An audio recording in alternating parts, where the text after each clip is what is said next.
조회수가 올라갈 때마다 기분은 좋아집니다. 그런데 막상 문의나 제안은 조용할 때가 있지 않습니까? 이럴 때는 숫자의 방향을 점검할 때입니다. 퍼스널 브랜딩의 성과는 넓게 보이는 도달이 아니라 깊게 쌓이는 신뢰에서 결정됩니다. 오늘은 무엇을 봐야 하는지, 그리고 어떻게 올릴지 차근차근 정리해 보겠습니다. 결론부터 말하면 행동이 섞인 반응이 신뢰의 증거이며 그 증거를 꾸준히 기록하는 사람이 장기전에서 이깁니다.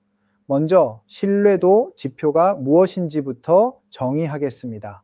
신뢰는 시간과 행동으로 들어집니다. 그래서 가벼운 호감보다 한 단계 더 무거운 신호를 살핍니다. 첫째, 저장과 공유입니다. 저장은 나중에 다시 보겠다는 약속이고, 공유는 내 평판을 걸고 추천한다는 의미입니다. 둘째, 실행이 담긴 댓글입니다. 유익했어요 라는 인사보다 세 가지 중 두 번째 방법을 적용했더니 문의 답장이 빨라졌다처럼 실제 행동이 적힌 댓글이 얼마나 쌓이는지가 핵심입니다. 셋째, 1:1 답장률입니다. 웰컴 메시지, DM, 이메일에 보낸 질문에 어느 정도가 회신되는지, 그리고 몇 줄의 대화로 이어지는지 확인합니다.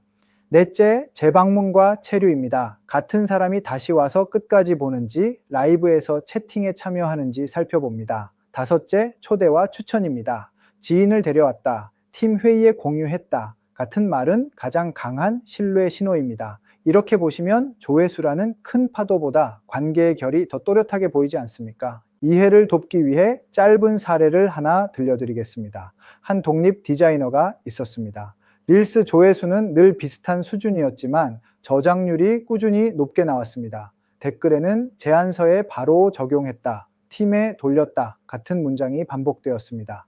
이분은 매주 금요일 실행 댓글 2개를 고정 댓글로 올리고 작성자를 태그해 공개 칭찬을 했습니다. 한 달이 지나자 문의의 절반이 지인 추천으로 왔다로 바뀌었습니다. 도달의 크기는 그대로였지만 신뢰의 무게가 커지자 매출 구조가 달라졌습니다. 조회수는 관심의 크기, 신뢰도 지표는 영향력의 깊이라고 이해하시면 됩니다. 이제 무엇을 구체적으로 측정할지 6가지로 정리하겠습니다. 흐름에 맞춰 하나씩 짚어보겠습니다. 첫째, 저장률과 공유율입니다. 게시물별로 저장 횟수와 공유 횟수를 조회수로 나누어 기록합니다.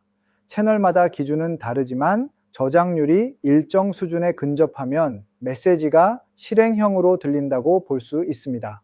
둘째, 의미 있는 댓글 수입니다. 실행, 질문, 추천이 포함된 댓글만 세어 주간 합계를 만듭니다.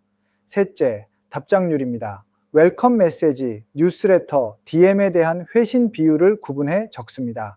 넷째, 재방문 비중입니다. 유튜브에서는 반복 시청자 비율, 블로그에서는 재세션 비율, 라이브에서는 평균 체류와 채팅 참여율을 확인합니다. 다섯째, 추천 유입입니다. 문의 폼에 누가 소개했는지 한 칸을 추가해 소스를 모읍니다. 여섯째, 작은 유료 전환입니다. 전자책, 미니 클래스, 멤버십처럼 문턱이 낮은 결제가 실제로 일어나는지 확인합니다. 결제는 신뢰가 행동으로 바뀌었다는 강력한 신호입니다. 측정만으로는 변화가 생기지 않습니다. 그래서 신뢰를 올리는 운영 루프를 돌립니다. 먼저 모든 콘텐츠에 실행을 유도하는 한 문장을 넣습니다. 오늘 이 중 한 가지를 해보고 결과를 댓글로 남겨주시겠습니까? 처럼 구체적으로 부탁합니다. 다음으로 24시간 응답 원칙을 씁니다. 실행 댓글과 질문에는 하루 안에 이름을 불러 답합니다. 어제 제안서에 적용하셨다고 하셨죠? 두 번째 페이지 제목을 질문형으로 바꾸면 더 또렷해집니다처럼 정확히 짚어줍니다. 이어서 공개 칭찬을 습관으로 만듭니다. 매주 실행 우수 사례 2건을 고정 댓글로 소개하고 다음 콘텐츠에서 짧게 재공유합니다. 커뮤니티의 표준이 이렇게 만들어집니다. 마지막으로 작은 유료의 문을 엽니다. 예를 들어 체크리스트, 템플릿, 60분 미니 워크숍을 준비해 지식과 행동 사이에 다리를 놓습니다. 결제가 발생하면 3일 안에 성취 경험을 설계합니다. 체크리스트 완료, 템플릿 적용, 1:1 피드백 한 줄이면 충분합니다. 이 4단계가 반복되면 저장이 실행으로 이어지고 실행이 피드백으로 이어지며 피드백이 추천으로 이어지는 선순환이 돌아갑니다. 여기서 흐름을 끊지 않으면서 간단한 기록 틀을 더해 보겠습니다. 한 장이면 충분합니다. 열은 6개로 시작합니다. 날짜, 콘텐츠 제목, 저장률과 공유율, 실행 댓글 수, 받은 답장 수, 추천 유입 수. 주말에 이 표를 보며 다음 주에 한 가지 실험을 정합니다. 예를 들어 실행 문장을 더 구체적으로 바꾸기, 예시 스크린샷 2장 추가하기, 공개 칭찬 카드 만들기처럼 바로 실행 가능한 조정안을 세우면 됩니다.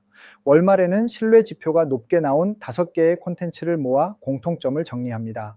톤, 길이, 구조, 콜 투 액션 중 무엇이 효과적이었는지 적어두면 다음 달의 방향이 자연스럽게 잡힙니다. 조금 더 명확한 판단을 위해 간단한 점수표도 사용해 보겠습니다. 가벼운 신회는 작은 점수를, 무거운 신회는 큰 점수를 줍니다.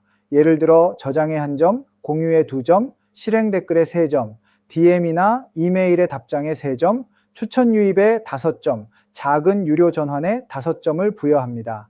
게시물별로 합계를 내 상위권 콘텐츠를 모아 재활용 리스트를 만듭니다. 이 리스트에 있는 주제는 형식을 바꾸거나 플랫폼을 달리해 한 번 더 사용합니다. 이미 신뢰를 얻은 문장을 더 많은 접점으로 확장하는 전략입니다. 정리하며 한 사례로 마무리하겠습니다.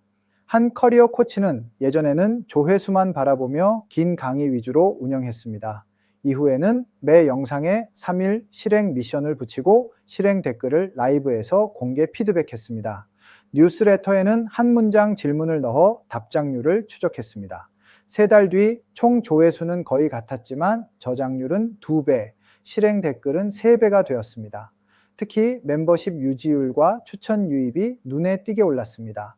이분의 한마디가 압축합니다. 숫자를 버린 것이 아니라 숫자의 기준을 바꿨다. 여러분도 같은 전환을 만들 수 있습니다. 이제 행동으로 옮겨보시겠습니까? 오늘은 최근 콘텐츠 2개의 저장률과 실행 댓글 수를 적습니다. 내일은 실행을 유도하는 문장을 더 구체적으로 바꿉니다. 이번 주에는 공개 칭찬 카드를 2장 만들어 올립니다. 다음 주에는 60분 미니 워크숍으로 작은 유료의 문을 엽니다. 조회수는 바람처럼 흔들리지만 신뢰도 지표는 발자국처럼 남습니다. 발자국이 쌓일수록 브랜드는 단단해집니다. 여러분의 다음 한 걸음을 지금 정해 보시겠습니까?